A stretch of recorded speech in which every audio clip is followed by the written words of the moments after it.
एक बाप ने अपने बेटे के कंधे पर हाथ रखकर उसे कहा, वादा करो कि तुम जिंदगी भर रोम से नफरत करोगे।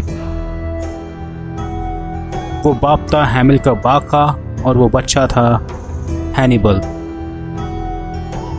उत्तरी अफ्रीका के समुद्र तट पर एक महान फोनिशियन शहर बसा था जिसका नाम था कार्थेज, जो आज ट्यूनेशिया नामक देश में स्थित है। जब रोम और कार्थेज के दरमियान पहला प्यूनिक युद्ध हुआ तो कार्थेज को बुरी तरह से हार का सामना करना पड़ा था। रोम ने कार्थेज से सिसिली, सार्डिनिया और कोर्सिका जैसे प्रदेश छीन लिए थे। कार्थेज का सेनापति हैमिल्कर बाका इस हार से काफी दुखी था। उसने अपने 9 साल के बेटे को आजीवन रोम से नफरत करने की कसम दिलवाई। हैनिबल और उसके पिता स्पेन चले गए। वहां उन्होंने नया कार्थागिनियन साम्राज्य बनाया। मुश्किलें थी, लेकिन वो धीरे धीरे ताकतवर हो रहे थे। स्पेन में कई चांदी की खानों पर अब उनकी पकड़ मजबूत हो गई थी। वो आर्थिक रूप से सक्षम बन गए थे। हैमिल्कर बाका और उसके दामाद की मृत्यु के बाद स्पेन में हैनिबल सबसे बड़ा सेनापति बनकर नियुक्त हुआ। वो बाका परिवार का सबसे बड़ा नेता था।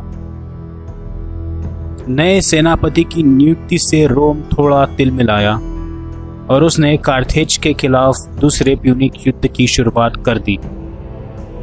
हैनिबल पारंपरिक तरीके से हटकर युद्ध लड़ने में यकीन रखता था। दुश्मन की जानकारी उसके युद्ध नीति का विशेष भाग होती थी। जो जासूस उसे दुश्मन देश की अचूक जानकारी देते थे, उनको वो चांदियों का उपहार देता था। इसी वजह से दुश्मन देश के जासूस भी हैनिबल के लिए काम करने को राजी हुआ करते थे। दूसरे प्यूनिक युद्ध के लिए उसने एक खतरनाक योजना बनाई थी। वो रोम पर हमला करने वाला था। वो अपने हजारों सैनिक और हाथियों के साथ निकल पड़ा। एल्प्स और पायरेनीज पर्वत पर चढ़ाई करके आगे बढ़ना आसान नहीं था, वो भी हाथियों के साथ। कई हाथी गिर गए, कई सैनिक ठंड से मारे गए, लेकिन हैनिबल अपनी जिद पर अड़ा रहा। युद्ध में मौसम और ऊंची जगह का अपना एक महत्व होता है। रोमन्स सर्दियां खत्म होने के बाद अपनी बड़ी सेना का उपयोग करने वाले थे और उन्होंने ये बिल्कुल नहीं सोचा था कि हैनिबल और उसकी सेना इतने घातक मौसम में भी आगे बढ़ती रहेगी। लेकिन मौसम की मार ने हैनिबल की सेना को भी काफी कमजोर कर दिया था। उसके काफी सैनिक मारे गए थे। तो इस वजह से हैनिबल ने गैलिक जमाती के लोगों को अपने साथ जोड़ लिया ताकि वो उसके लिए युद्ध लड़ सके।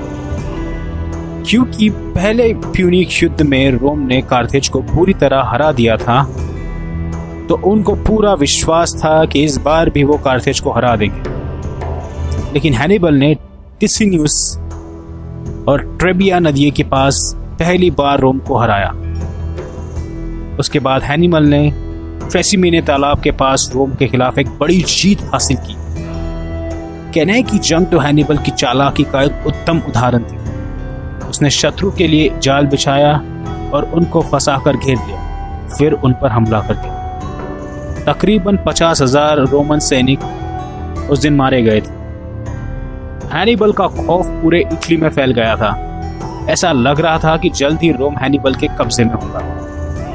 लेकिन एक रोमन सेनापति जिसका नाम प्यूब्लियस कॉलोनियस स्किपियो था, जो स्पेन में रोमन सेना का नेतृत्व कर रहा था, उसे निरंतर कार्थागिनियन सेना के खिलाफ जीत हासिल हो रही थी। कार्थागिनियन कमजोर हो रहे थे। हैनिबल का भाई हस्द्रुबल, जो स्पेन में रोमन सेना से बहादुरी से लड़ रहा था, उससे भी अपने 10,000 सैनिक लेके स्पेन छोड़ना पड़ा। हैनिबल का भाई उसी के मार्ग पर उत्तरी इटली में एल्प्स पर्वतों तक पहुंच गया था। लेकिन 2 रोमन सेनाएं उन पर टूट पड़ी।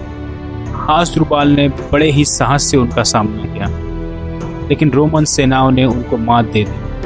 हजारों कार्थागिनियन सैनिकों के शव बर्फ में सिकुड़ गए। हैनिबल की युद्ध छावनी या कैंप में उसके भाई का कटा हुआ सर फेंका गया। अपने भाई के बलिदान ने उसे भावुक कर दिया था। हैनिबल के राज्य कार्थेज से उसे बुलावा आया। रोमन सेना का बढ़ता प्रभुत्व और कार्थेज की जनता के प्रति उसकी जिम्मेदारियां उसे तेजी से अपने वतन लौट जाने पर मजबूर कर रही थी। क्योंकि अब चांदी की खानों पर रोमन्स का राज था, तो हैनिबल की आर्थिक स्थिति कमजोर हो गई थी। जामा के युद्ध में फिर से योजना बनी, फिर से शिकार जाल में फंसा, लेकिन इस बार शिकारी कोई और था, रोमन सेनापति शिपियो ने पूरी तरह हैनिबल की युद्ध पद्धति को कॉपी किया। हैनिबल और कार्थागिनियन सेना को घेर लिया गया था। हैनिबल को फंसाने के लिए उसी की चाल चली गई और हैनिबल की सेना पकड़ी गई, लेकिन हैनिबल बच निकला। हैनिबल ये जान गया था कि लंबे समय तक वो रोम से नहीं लड़ सकते, इसीलिए उसने कार्थेज के नेताओं को युद्ध समाप्त करने की सलाह दी। दोनों सेनाओं के बीच शांति संवाद हुआ। अब रोम का कार्थेज की राजनीति पर पूरा प्रभाव था। हैनिबल कुछ समय के लिए अज्ञातवास में चला गया। कार्थेज में हैनिबल के नाम का बोलबाला अभी भी था, जो उसके राजनीतिक शत्रुओं को खला करता था। कार्थेज में उसके दुश्मन इकट्ठे हुए और उन्होंने रोमन अधिकारियों को उसके खिलाफ भड़काना शुरू कर दिया कि हैनिबल बाका फिर से रोम पर हमला करने की योजना बना रहा है। रोम ने हैनिबल को आत्मसमर्पण करने की चेतावनी दी। हैनिबल जानता था कि रोम में उसका जीवन सुरक्षित नहीं होगा, इसीलिए वो सीरिया भाग गया। सीरिया में उसका खासा नाम था। सीरिया का राजा एंटियोकस III उसका दोस्त था। हैनिबल के कहने पर ही एंटियोकस ने रोम से जंग की। सीरिया और रोम के दरमियान जंग हुई और रोमन ने पूरी तरह सीरिया को हरा दिया था। फिर हैनिबल बिथिनिया के राजा प्रूसियस के पास मदद मांगने पहुंचा, लेकिन अब रोमन सेना हाथ धो के उसके पीछे पड़ी थी। हैनिबल जान गया था कि अब जल्द ही वो रोमन्स के कब्जे में होगा। जिससे जिंदगी भर नफरत करने की कसम खाई थी, उसी के यहाँ बंधक बने रहना उसकी शान के खिलाफ था। तो हैनिबल ने जीवन का सबसे बड़ा निर्णय लिया। हैनिबल ने जहर खा के अपनी जान दे दी। दुनिया के कई मिलिट्री एकेडमीज में आज भी हैनिबल की युद्ध नीति पर चर्चा होती है। उसका युद्ध करने का तरीका उस जमाने में अनोखा था। हैनिबल ने दुनिया को दिखाया कि युद्ध जीतने के लिए ज्यादा बड़ी फौज की जरूरत नहीं, बल्कि कम लेकिन ट्रेंड फौज युद्ध जीतने में मददगार साबित होती है।